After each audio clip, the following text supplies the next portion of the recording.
Here we are live at the 360 Vegas studios with this edition of School Police Talk.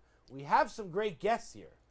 We have the chief who is back and he wants to enlighten us about a lot of different things.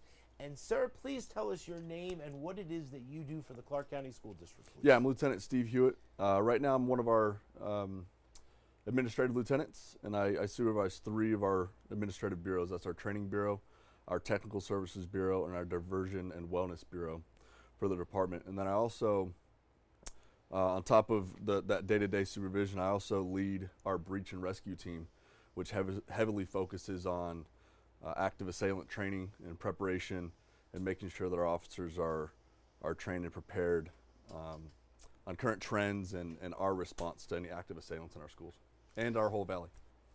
Very impressive.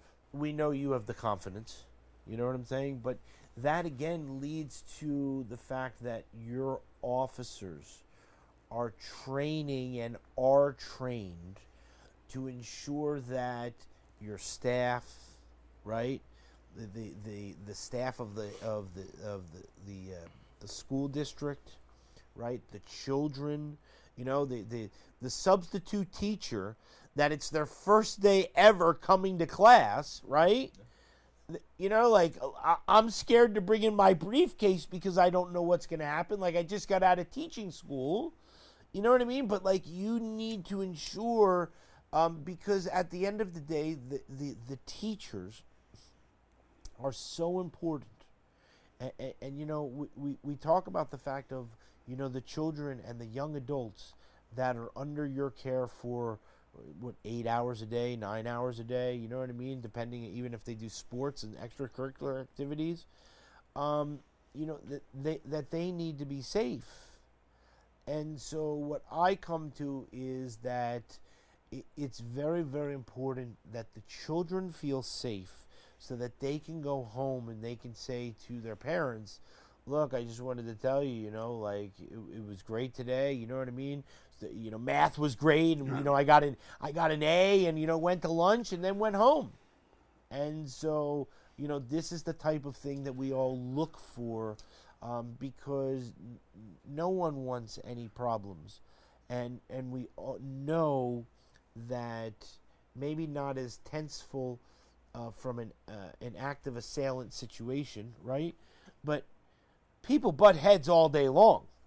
You know what I mean? Just by being normal, people.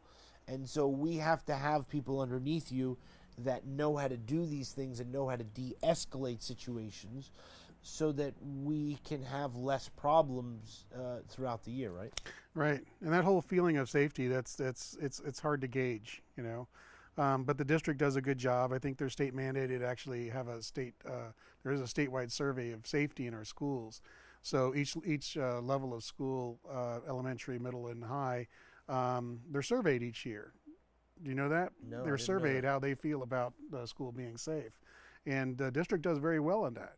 I think around, you would think it'd be higher, but it's around 80 percentile that their feeling of safety in our schools. In some cases a little lower. Elementary school, for instance, I believe it's a little lower. I think that's based on the fact that parents' influence of the student. Because the schools are the safest places, and we do have layered approaches to safety, you know. Controlling the classroom is huge. You know, our teachers they're up there teaching. It's difficult when the kids are allowed to have their phones right there in their faces.